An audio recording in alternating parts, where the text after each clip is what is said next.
In an earlier video, we looked at the unsolved murder of Melbourne diamond merchant Bernard Bower in 1907.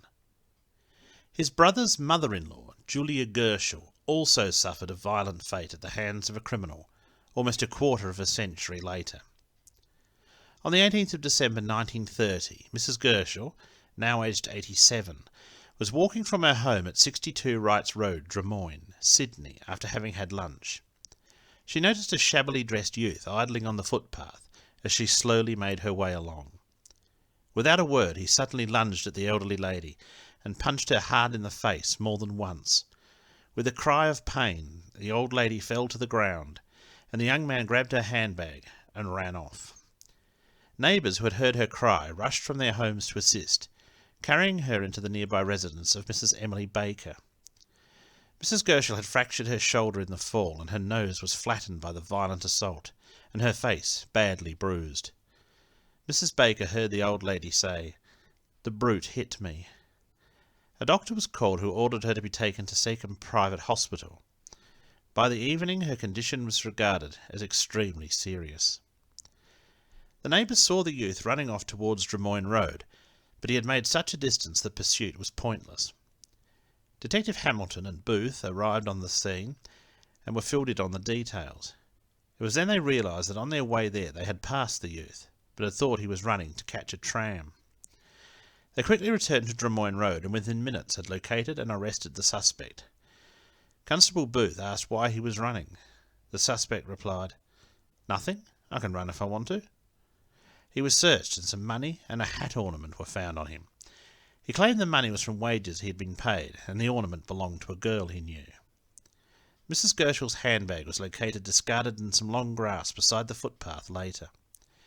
Two of the residents of Wrights Road picked him out from a line-up at Balmain Police Station. He was taken to Long Bay Jail on the 23rd of December. Mrs. Gerschel lingered in hospital before dying on the 2nd of January 1931. The following day at Balmain Police Court, the arrested youth, Stanley Jackson, aged 18, was charged with murder. Jackson attempted to lay the blame on another young man named Joseph Lawson, who was, however, able to prove he was in Forbes, a country town, on the day of the bag snatch. Mrs. Gerschel's body was taken to Melbourne and buried at St Kilda, next to her husband, who had died in 1898. The Australian Jewish Herald in an obituary remarked that she was a woman of exceptional strength of mind and character, and had taken delight in the performance of deeds of benevolence. Jackson was due to appear in court on the 13th of January, but he evaded a trial. On the evening of the 8th of January 1931, he seemed in fine spirits, but later a warder named Condon entered his cell and found the young man hanging from a makeshift rope fashioned from strips of cloth torn from a blanket. He appeared to have been dead for an hour when found just before midnight, hanging from a bar of a ventilator. Jackson's feet were touching the floor when his body was found.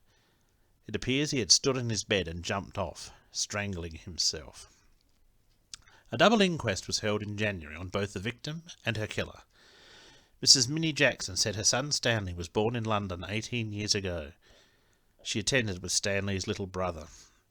Also present was Myrtle Olive Dodd, who said she had been with Jackson on the 18th at a room in Harris Street.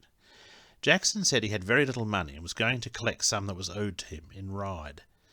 Myrtle had looked at his trousers and was certain he had none at all. At barely 5 feet tall and with fair hair, wistful features and a drooping mouth, she was said to have looked even younger than her 14 years. Police had spoken to her after Jackson's arrest and then taken her to a girls' shelter. Jackson's mother and his girlfriend never spoke a word to each other. The coroner found that Jackson had committed manslaughter in his attack on Mrs. Gerschel, and had then died by his own hand, and that no blame should attach to any of the warders, it being impossible to watch all of the prisoners all of the time. Mrs. Gerschel was acknowledged to be well off, and it was rumoured that she had left behind an estate valued at £50,000. 2 lives had been destroyed for much less the day Stanley Jackson attacked Julia Gerschel in such a cowardly manner. His violent crime had netted him only 32 shillings, the equivalent of 136 Australian dollars in 2021.